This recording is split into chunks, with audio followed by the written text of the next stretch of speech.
Praise the Lord. Praise the Lord. ప్రభువైన యేసుక్రీస్తు ప్రశస్త నామములో మీ అందరికీ హోసన్నా మినిస్ట్రీస్ తరపున హృదయపూర్వకమైన వందనాలు తెలియపరుస్తున్నాను. I convey my heartfelt greetings to you all on behalf of Hosanna Ministries in the precious name of our Lord Jesus Christ. పురులారా, ఈ సందేశాల ద్వారా మీరు ఆధ్యాత్మికంగా ఎదుగుతున్నారని, దేవునికి మీరు చేరువగా మార్చబడుతున్నారని, ఆధ్యాత్మికంగా బలపరచబడుతున్నారని విశ్వసిస్తూ ప్రార్థిస్తున్నాను. Dearly beloved, I am believing and praying that through these messages you're growing spiritually, being drawn closer to God and being strengthened spiritually. ఈ క్లుప్త సందేశాలని మీరు అనేకులకు చేరువ చేయండి, మీదైన శైలిలో తోడ్పడండి, దైవ దీవెనలు పొందుకోనండి. Take these brief messages to many people, support this in your own way, receive God's blessings. ఈ పూట పరిశుద్ధ గ్రంథంలో నుంచి ఒక చక్కటి విషయాన్ని నేను మీకు చదివి వినిపిస్తాను. Now I'll read a wonderful passage from the Holy Scriptures. రోమ పత్రిక 7వ అధ్యాయం 24వ వాక్యాన్ని నేను చదువుతున్నానండి. I'm reading from Romans chapter 7 verse 24. అయ్యో, నేనెంత దౌర్భాగ్యుడను! ఇట్టి మరణమునకు లోనగు శరీరము నుండి నన్నెవడు విడిపించును? What a miserable person I am! Who will free me from this life that is dominated by sin and death? పరిశుద్ధుడైన పౌలు నోట వచ్చిన మాట అండి ఈ మాట. This is the statement coming from the mouth of Saint Paul. పౌలు జీవితంలో రెండు భాగాల్ని మనం గుర్తిస్తాము. We recognize two parts in Paul's life. దేవునికి విరోధంగా నడిపించబడిన అనుభవాలు ఒకటి, One consists of experiences where he has led contrary to God. దేవునితో సన్నిహితమైన సంబంధం కలిగిన ఒక ఏర్పరచబడిన సేవకునిగా నడిపించబడిన అనుభవం మరొకటి. The other experience of being led as a chosen servant who held an intimate relationship with God. హానికరుడుగాను, హింసకుడుగాను, దూషకుడిగా జీవించిన జీవితం అతనికి తెలుసు. He knew the life lived as a harmful man, a persecutor and a blasphemer. అలాగుననే దేవునికి ప్రియమైన పాత్రగా వాడబడిన ఆధ్యాత్మికమైన విలువలు ఎలాంటివో కూడా ఆయనకి తెలుసు. Likewise, he also knew the nature of the spiritual values of being used as a vessel beloved by ఇలాంటి God. భక్తుని నోట వచ్చిన మాట ఇదిగో ఈ మాట, నన్ను ఎవరు విడిపించును? This is the word that came from the mouth of such a devout man. Who will rescue me? నిజమే, మనల్ని విడిపించకపోతే విడిపించబడలేము. It is true, unless we are delivered, we cannot be delivered. మన స్వశక్తి, మనలో ఉన్న భక్తి, మనకున్న జనము, ధనము, బలము ఏది కూడా మనల్ని విడిపించలేవండి. Our own strength, the devotion within us, our people, wealth or power, none of these can deliver us. మనకంటే శక్తి కలిగినటువంటి దైవత్వపు శక్తి మనకు కావాలి. We need a divine power that is greater than our own. మనం విడిపించబడాలి. We must be set free. చూడండి, పరిశుద్ధ గ్రంథంలో Look in the Bible. యోహాను సువార్త 8వ అధ్యాయం 36వ వాక్యం నేను చదువుతున్నాను. I'm reading from John chapter 8 verse 36. కుమారుడు మిమ్మును స్వతంత్రులుగా చేసిన ఎడల మీరు నిజముగా స్వతంత్రులై ఉందురు. So if the Son sets you free, you will be free indeed. ఇక్కడ కుమారుడు అనే విషయంలో మన ప్రభువుని జ్ఞాపకం చేసుకోవాలి. See, here regarding the Son, we must remember our Lord. ఈ కుమారుడు మిమ్మల్ని స్వతంత్రులుగా చేసిన ఎడల మీరు స్వతంత్రులు అవుతారు, విడిపించబడతారు. If this Son sets you free, you will be free. You will be delivered. అంటే మనం విడిపించబడాలి. దేనిలో నుండి అన్న కుమారుడు మనకు కావాలి, అంటే ప్రభువు కావాలి.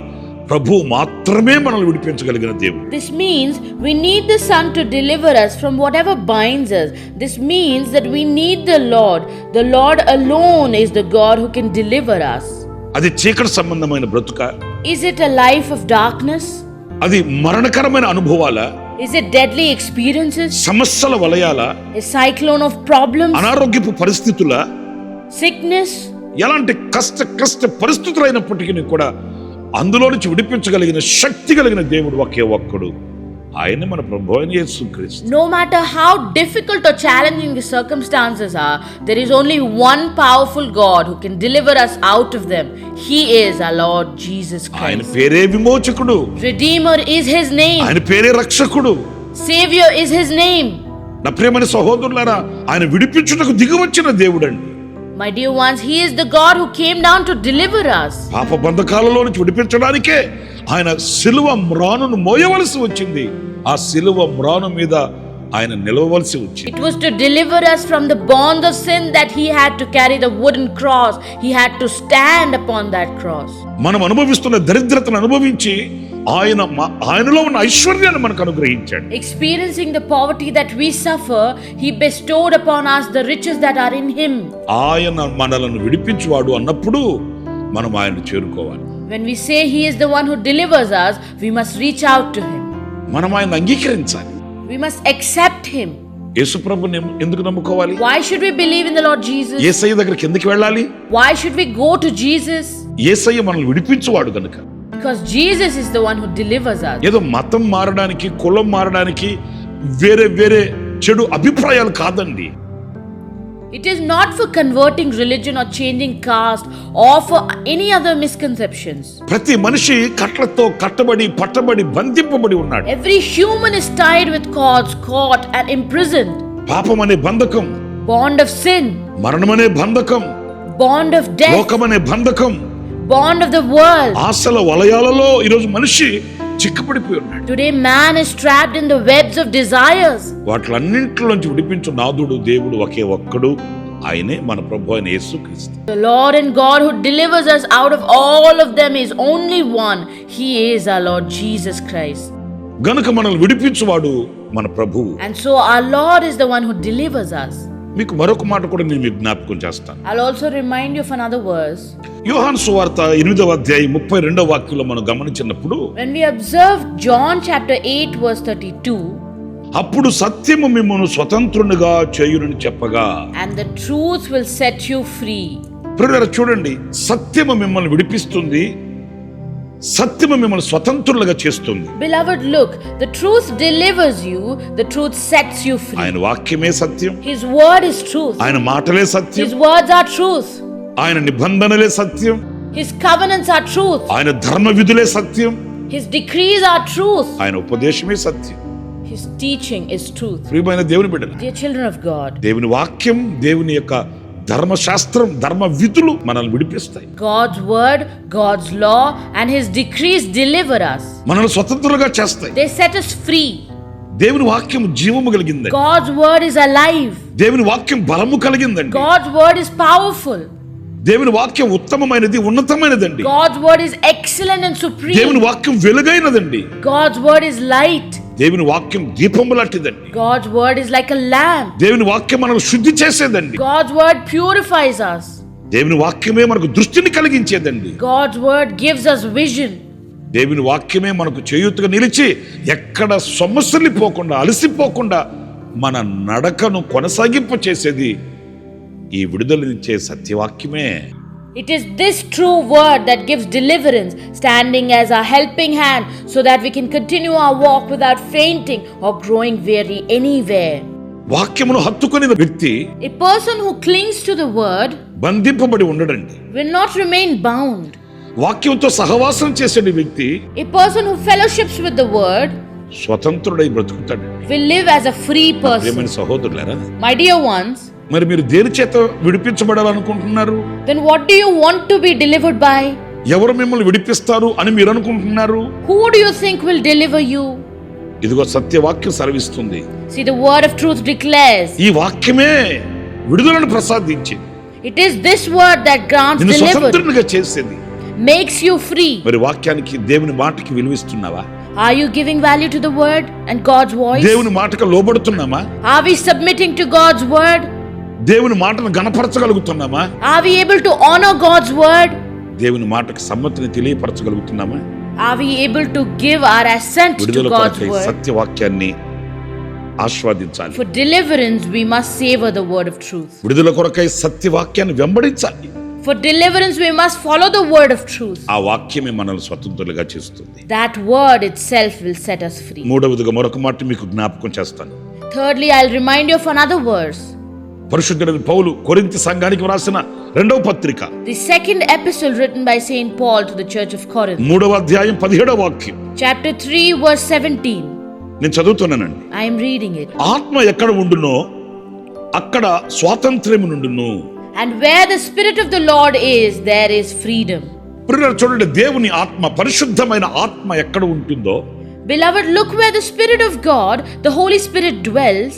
ఈ పరిశుద్ధాత్ముడు మనకు ఒక విడుదలను This ప్రసాదిస్తాడు. Holy Spirit grants us a deliverance. దేవుని ఆత్మ మూలముగా మనకు విడుదల కలుగుతుంది. Through the Spirit of God we receive deliverance. దేవుని ఆత్మ మనలో ఉన్నప్పుడు When the Spirit of God is within us, ఆ ఆత్మ నడిపించే మార్గం వినూత్నంగా the ఉంటుందండి. path that the Spirit leads us on is completely new. చీకటి మార్గంలో కాదు, Not in the path of darkness, మరణ ఛాయలలో కాదు, not in the shadows of death, గాఢాంధకారమైన లోకపు అనుభవాలలో కాదు, not in the dark experiences of the world. ఎక్కడ మనం చిక్కిపోకుండా Without letting us get trapped anywhere, ఆ ఆత్మ మనలో ఉండి మనల్ని నడిపిస్తాడు. that Spirit dwells within us and guides us. విజయవంతమైన బ్రతుకును He ప్రసాదిస్తాడు. grants a victorious life. సత్య సాక్షిగా మనల్ని నిలబెడతాడు. He stands us up as a witness of truth. అన్ని విషయాలలో వివేకం ఇచ్చి మనల్ని విజయవంతంగా వెన్నుతట్టి చేయి పట్టి నడిపిస్తాడు పరిశుద్ధాత్ముడు.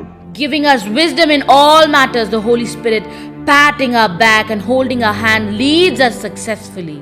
ఈ పరిశుద్ధాత్ముని వలన Through this Holy Spirit, విడుదల కలుగుతుంది, deliverance comes, విజయం కలుగుతుంది. victory comes, ప్రభు వలన విడుదల, deliverance through the Lord, దేవుని వాక్యము వలన విడుదల, deliverance through God's word, దేవుని ఆత్మ వలన మనకు విడుదల కలుగుతుంది. and deliverance comes to us through God's Spirit. మరి ఈ రోజున ఈ అనుభవాల్ని అపేక్షించే వారముగా ఉన్నామా? Then today, are we living as those who do not desire these experiences? ఇంకా బంధకాలలో నిలిచి ఉందాము అనుకుందామా? Shall we choose to remain in bondage still? ఈ అనుభవాలను అపేక్షించి స్వతంత్రంగా బ్రతుకుదాము అని ఆశిద్దామా? Shall we hope to live freely by desiring these experiences?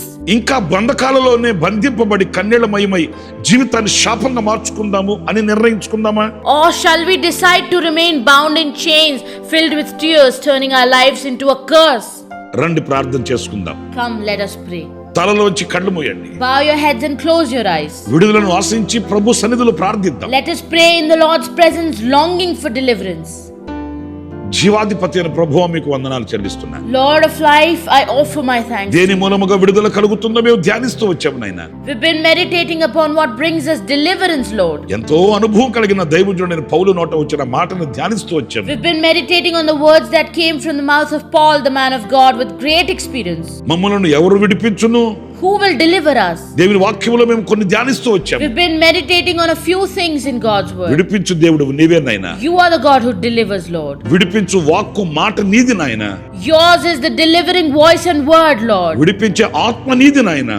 Yours is the delivering spirit, ఇదిగో ఈ Lord. అనుభవాలు మేము అపేక్షించిన వారమై, As we desire these experiences, సత్యమందు స్థిరపరచబడిన వారమై, being established in Satya truth, సంబంధులుగా జీవించుచున్న వారమై, and living as people belonging to the truth. విడుదల పొంది స్వతంత్రులుగా బ్రతకడానికి కృప చూపించమని Show grace so that we may receive deliverance and live as free people. మమ్మల్ని ఒక్కొక్కరిని మీ చేతికి సమర్పించుకుంటూ Surrendering every single one of us to Yesu you. నామములో ప్రార్థించి వేడుకొనుచున్నాను తండ్రి. I pray and ask in Jesus' name, Father. Amen. Amen. ప్రభు మిమ్మల్ని ఆశీర్వదించి దీవించుగాక. విశేషమైన కృప నా దేవుడు సమృద్ధిగా మీకు అనుగ్రహించుగాక. May the Lord bless you and keep you. May my God abundantly grant you his extraordinary grace. Amen. For daily Word of Grace messages and for more spiritual messages, please subscribe to our YouTube channel, Pastor Ramesh, Hosanna Ministries.